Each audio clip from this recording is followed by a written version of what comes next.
आप जानते हैं क्यों एक व्यक्ति अपना अभिषेक खो देता है और उसके बाद आपको सिर्फ उसके मसीह जीवन में स्ट्रगल्स दिखते हैं? प्रेयर करने के लिए स्ट्रगल, दुआ करने के लिए स्ट्रगल, फास्टिंग करने के लिए स्ट्रगल, चर्च आने के लिए स्ट्रगल। कई बार हम कुछ जो चाहते हैं चर्च में हम सुन लेते हैं, यार ये तो होना चाहिए था, लेकिन है नहीं। और आप देखिए हम घर जाके वो सब काम हम प्रैक्टिकली नहीं कर पाते। जानते हो क्यों? क्योंकि आपने अभिषेक खोया है। और मैं आपको बताना चाहता हूं एक व्यक्ति अपना अभिषेक क्यों खो देता है। सिर्फ एक कारण से, जब वो व्यक्ति घमंडी बन जाता है। और आपको लगता होगा घमंडी वो होते हैं जो रास्तों पे लड़ते हैं, माफ नहीं करते हैं। जानते हो घमंडी व्यक्ति की पहचान किससे होती है? ये तो मतलब जो लड़ाइयां करते हैं, पीटते हैं, ये तो हाईएस्ट थिंग्स हैं, पर स्टार्ट कहां से होता है? आप देखिए कई बार फरीसी कहते थे व्यभिचार मत करो, लेकिन यीशु ने उनको कहा मैं तुम्हें जड़ बताता हूं कहां की। वो कहता है मन में भी मत करो, ये जड़ है। भले ही वो पलंग पे खत्म हो जाता है, लेकिन स्टार्ट तो माइंड से होता है। मैं आपको बताऊं घमंड की शुरुआत क्या है?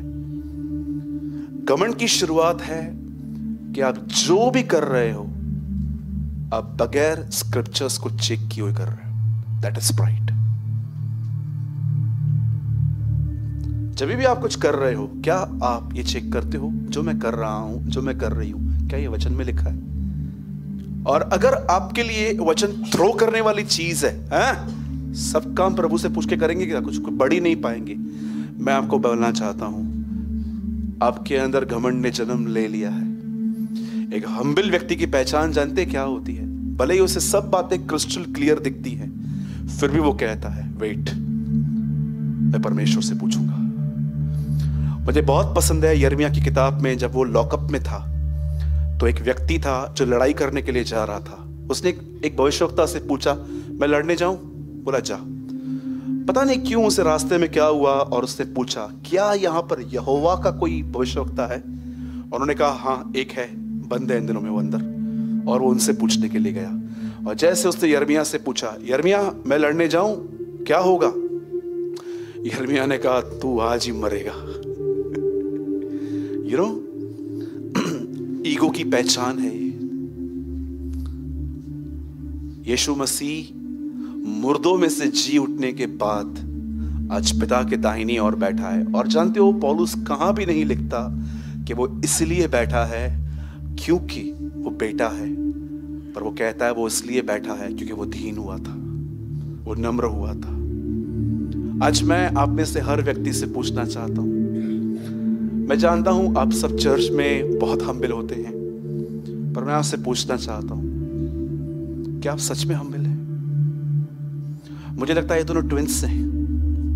मैंने रिसेंटली ट्विंस बच्चे देखे, कहां पर, उनको नाम मैंने दिया, मुझे उन लोगों ने कहा कि आप इनके नाम रख दो, तो मैंने उनके नाम रखे।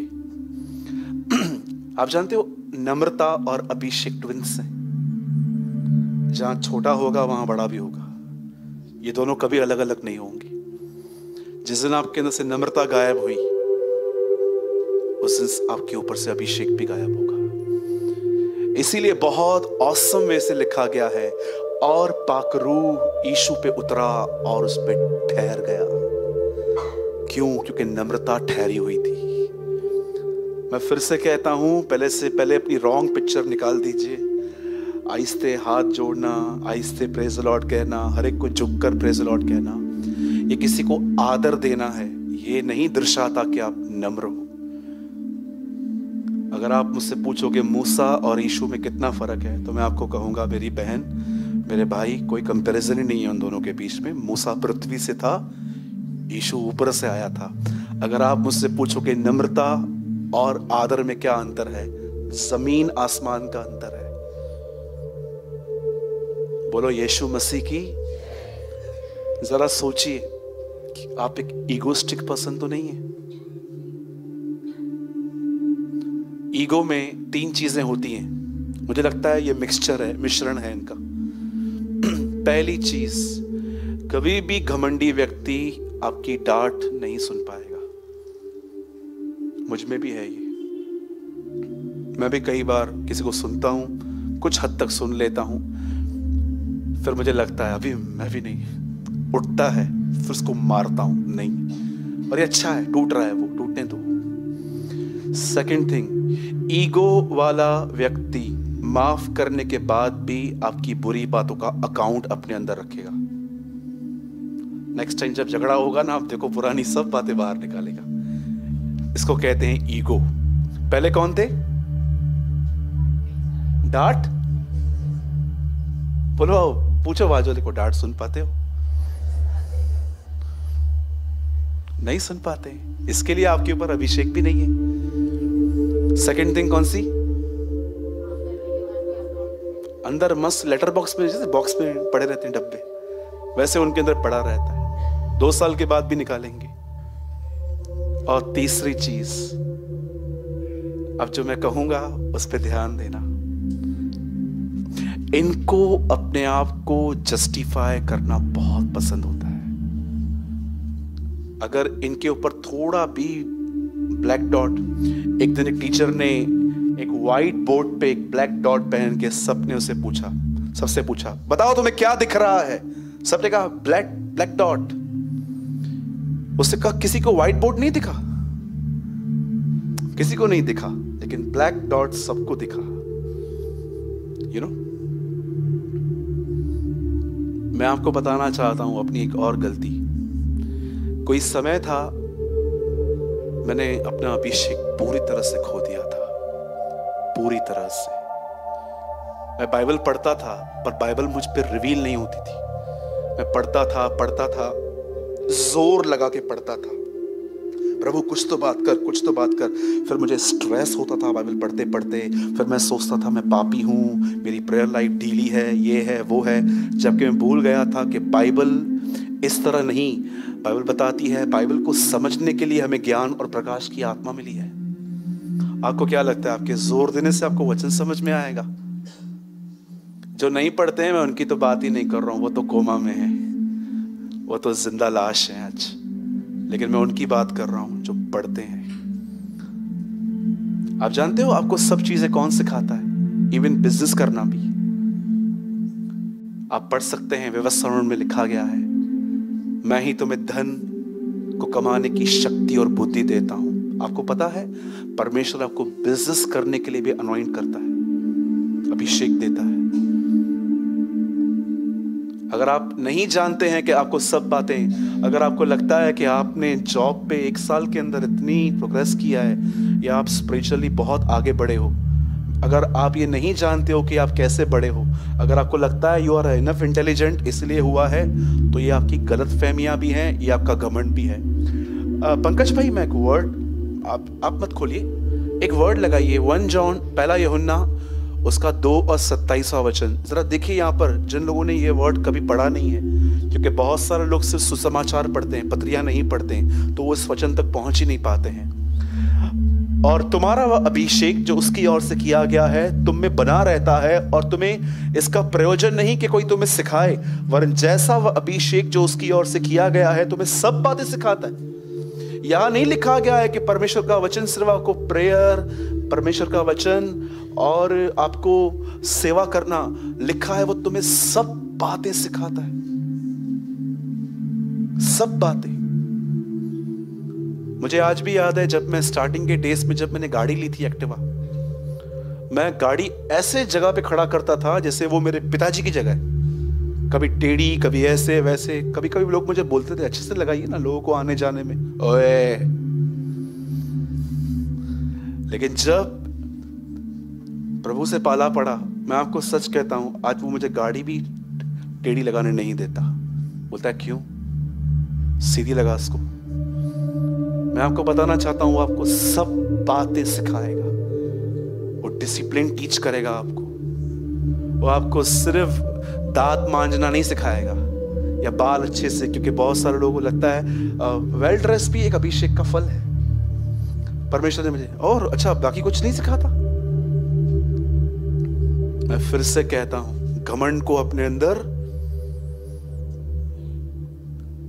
कितने लोगों ने यह वचन पढ़ा है, जब उन्होंने उसे राजा बनाना चाहा तो वहां पर ठहर गया। हम तो ठहर जाएंगे, ले आ जो चाहिए ले आ, कंडी वंडी पा रहा है उस आगे नोटंजू। लेकिन जानते हो यीशु के लिए क्या लिखा है? वो भाग गया। कितने लोग हैं मुझे बताइए, जब आपको कोई सराहता है, क्या खाना बनाया था भाई, तू क्या काम करता है भाई, आप भागते हैं वहां से। यीशु फिजिकली भागा था, अगर आप चाहो तो फिजिकली भी भाग सकते हो ये बोल के कि मैं आ रहा हूं। पर कितने लोग हैं उस टाइम पे से अनसुना कर देते हैं। अरे कई लोगों के तो मन में 3-3, 4-4 दिन बातें चलती है, मेरे को कहा, मेरे को कहा, मेरे को कहा, मेरे को कहा, मेरे को कहा, मेरे को कहा, गीत चलते रहते हैं। एक बार मुझे किसी ने अप्रिशिएट किया था, प्रभु मेरा गवाह है, मुझे सारी रात नींद नहीं आई थी। मैं इतना नींद में से आसमान की तरफ देख रहा था, मैं अपने आप पे हंस रहा था। किसी ने मुझसे पूछा, भाई रात भर आप सोए नहीं? बोला यार मैं बहुत खुश था। अपनी बड़ाई से इतना प्यार न करें, ठीक है? आप घर के एक अच्छे प्रबंधक हैं, आप घर पे कमाते हैं, गॉड ब्लेस यू, प्रभु आपको बहुत बरकत दे। पर कभी ये मत कहना मैंने बनाया है, हमेशा ये कहना मैंने मेहनत की, परमेश्वर ने मुझे फल दिया। आमीन। कितनी बहनें हैं मुझे सच बताइए, अगर आपके हाथ से एक अच्छी डिश बन जाती है तो आप रियली किचन में जाके प्रभु को ये कहते, किसने बनाया? मैं तो नहीं हूं ऐसी अच्छी कुक। ओ, जिसे 5000 मछलियां बनाई थी उसी ने बनाया है। जीसस एक अच्छा कुक भी है, ट्रस्ट मी। मैं आपको बाइबल में दिखा सकता हूं, मुर्दों में से जी उठने के बाद लिखा है वो उनके लिए मछली पका रहा था। इस हॉल में उससे बढ़कर कोई अच्छा खाना बना ही नहीं सकता, लेकिन वो इतना दयालु है, आपके अंदर रह के आपके हाथों से बनाता है और आपको क्रेडिट भी दे देता है। He is our Jesus। कितना महान है, उसकी एक आदत है। कैसे हमारी आदत है बातों को बढ़ा चढ़ा के लोगों को बताने की, ऐसा हुआ वैसा हुआ। जानते हो उसकी आदत क्या है? सब कुछ करके छुप जाता है और आपको आगे भेज देता है, और वो हमेशा भेजता रहेगा अगर आप भी छुपते रहोगे तो। लेकिन जिस दिन वो आपको भेज दे और आप भी खड़े हो जाओगे, फिर वो आपको छुपा देगा। अब ये घमंडी बन रहा है, ठीक है? अभिषेक का दुश्मन कौन है? बोलो बाजू वाले को, घमंड। नम्र बने रहें, हमेशा नम्र बने रहें, जमीन से जुड़े रहें। जितना प्रभु आपको पब्लिकली उठाए ना, उतना नीचे होना। कभी अपने आप को इंपॉर्टेंट मत समझना कि मेरे जाने के बाद ये कैसे चलेंगे। बहुत लोग सोचते थे चल रही है दुनिया, राइट? कभी भी ये मत समझना कि मेरे जाने के बाद इनका क्या होगा वगैरह वगैरह। जी नहीं, ये आपका प्राइड है। कभी आपने इस बारे में सोचा कि नूह जब बोट से उतरा तो उसने ड्रिंक करके कपड़े क्यों उतार दिए थे? टेल मी।